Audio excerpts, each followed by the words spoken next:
So, ఆత్మదర్శనం అంటే ఎప్పటికీ చెక్కుచెదరని ప్రశాంతత, ఆనందం, అవేర్‌నెస్. నీలో సహజంగా ప్రవహించే ఒక ప్రవాహాన్ని నీవే గుర్తించే ఒక ఆర్ట్. సో, దాన్ని చేరుకోవడానికి ఒక దారి కావాలి. సో, చాలా దగ్గరి దారి ఉంది. మెల్లగా ఆ దారిలో నడుచుకుంటూ వెళ్దాం. So, welcome to our Anupa channel.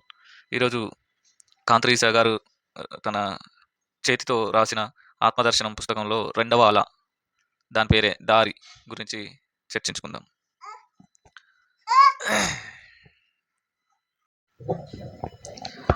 So, దారి కనిపిస్తే దాన్ని పట్టుకొని నడవచ్చు. సో, అసలు దారే తెలియనప్పుడు అగోచర దారుల్లో ప్రయాణం కొనసాగించడం ఎలా? సో, జీవితం గురించి బాగా తెలిసిన వ్యక్తులు జీవితం అంటేనే ఒక ప్రయాణం అని చెప్తారు. సో, జీవితం అంటే ఒక ప్రయాణమే అనుకుందాం. కానీ ఎక్కడికి ఆ ప్రయాణం? సో, దానికేమన్నా డెస్టినేషన్ ఉందా? లేదంటే ఇష్టం వచ్చిన దారిలో ఇష్టం వచ్చినట్టు పోయి అదే ప్రయాణం అనుకుని బతకడం? సో, దీని గురించే రీసా గారు చాలా క్లియర్‌గా వివరించే ప్రయత్నం చేశారు. ఫర్ సపోజ్ మీరు తిరుపతి వెళ్ళాలనుకోని ఒక ఢిల్లీ వైపుకో లేదా వెస్ట్ బెంగాల్ వైపుకో వెళ్తే నడక సాగిస్తే, సో, మీరు తిరుపతి చేరుకునే అవకాశమే శూన్యం. ఎందుకంటే మీరు రాంగ్ డైరెక్షన్‌లో వెళ్తున్నారు. సో, అదేవిధంగా మీరు నడిచే దారి మీరు ఎంచుకున్న గమ్యానికి దగ్గరగా ఉండాలి. సో, మీరు ఒక గమ్యాన్ని ఎంచుకొని మరొక వైపు నడక సాగిస్తే మీరు అనుకున్న గమ్యాన్ని ఎప్పటికీ చేరుకోలేరు. సో, సో, మన ప్రయాణం ఎక్కడి నుంచి ఎక్కడి వరకు? అంటే అమాయకత్వం నుంచి అహం వరకా? లేదా గాఢ నిద్ర నుంచి పూర్తి నిద్రలేమి వరకా? లేదా సైకిల్ నుంచి రోల్స్ రాయస్ కారు కొనేంత వరకా? లేదా గుడిసె నుంచి బంగ్లా వరకా? ఎక్కడి వరకు మన ప్రయాణం? తెలుసుకోవాలి.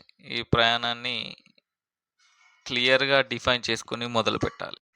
సో, సగటు మనిషి ఇలా ఖచ్చితమైన గమ్యాన్ని తెలుసుకోకుండా ప్రయాణం సాగిస్తున్నాడు. అసలు గమ్యం ఏమిటో తెలియకుండా తన ప్రయాణాన్ని సాగిస్తూనే ఉన్నాడు. సో, ఇలా గమ్యం తెలియకుండా చేసే ప్రయాణాన్ని టెంపుల్ రన్ అంటారు. తెలుసుగా temple run game. It is so, అందరూ ప్రయాణిస్తున్నారు. నేను ప్రయాణం చేస్తున్నాను. మా ఇంటి నుంచి ఆఫీస్‌కి, ఆఫీస్ నుంచి ఇంటికి, ఇంటి నుంచి ఆఫీస్‌కి. సో, ఇదే జీవితమా అనిపించింది నాకు ఒకసారి.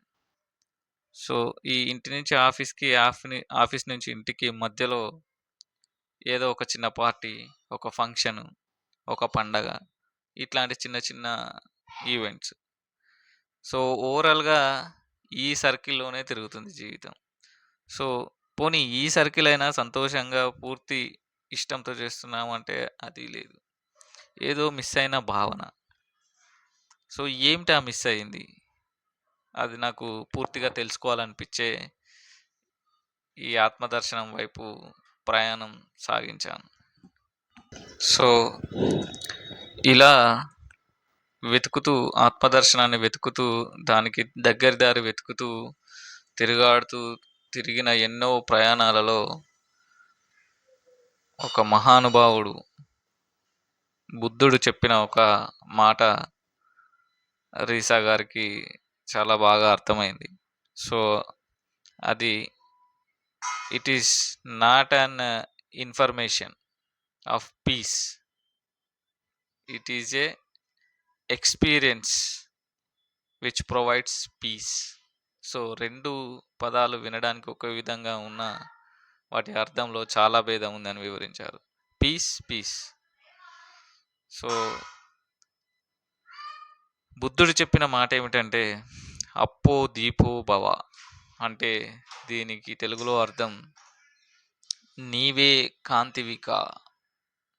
సో, ఇదే మన ఆత్మదర్శనానికి దగ్గరి దారి.